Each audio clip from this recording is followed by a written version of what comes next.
If you're at school, A is for apple. If you're at the zoo, A is for aardvark. For some people, A is the end of a sentence. I know what you mean, eh? But if you're in leadership or part of a team, A would have to be for accountability.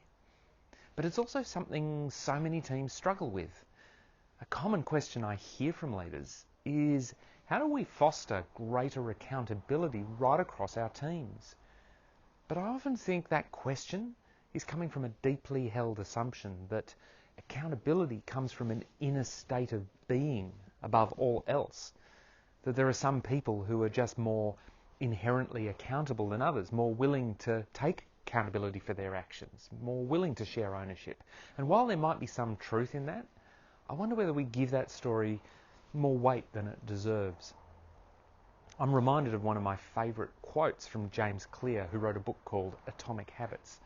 And he said, most people think they lack motivation when what they really lack is clarity.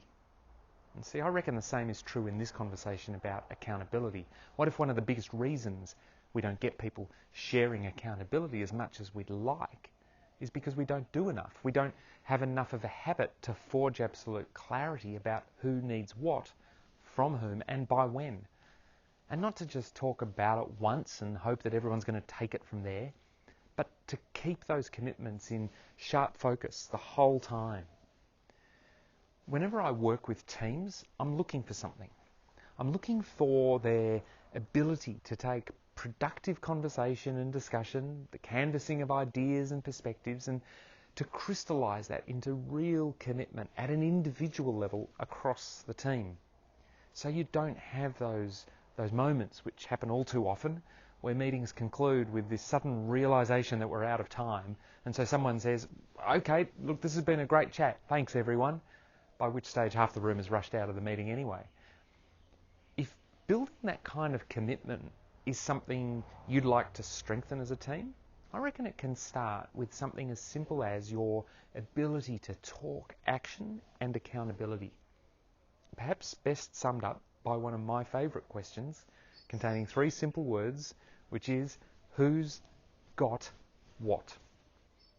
Who's got what sets us up for a conversation that matches actions with people, binding them together as a commitment. It allows us to get really explicit about what we need and expect from one another. Oh, and by the way, that theme of explicit is something I explored in an earlier post, so I'll drop a link to that below. So allow 5 minutes at the end of every conversation to just ask that question, who's got what? And then do what I call an accountability sweep. Accountability sweep, where you literally move around everyone in the meeting, everyone in the conversation, including yourself, and ask, Steve, what have you got? Jane, what have you got? What have I got? Now, if that's new to you or your team, be gentle. The first time you can do it can cause people to sit up and panic. Oh, what have I done? Am I in trouble? What you want to do is gradually build a habit of ending every conversation with those simple words. Who's got what? And then that habit becomes a great way to talk action and accountability.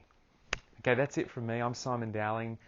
If you'd like to receive videos like this straight to your inbox, make sure you sign up at simondowling.com.au/subscribe. Otherwise, I shall see you next time. Yeah. No, I've just finished. Yeah, no, I'm onto it. I've got it. Yep, by 3. No problem.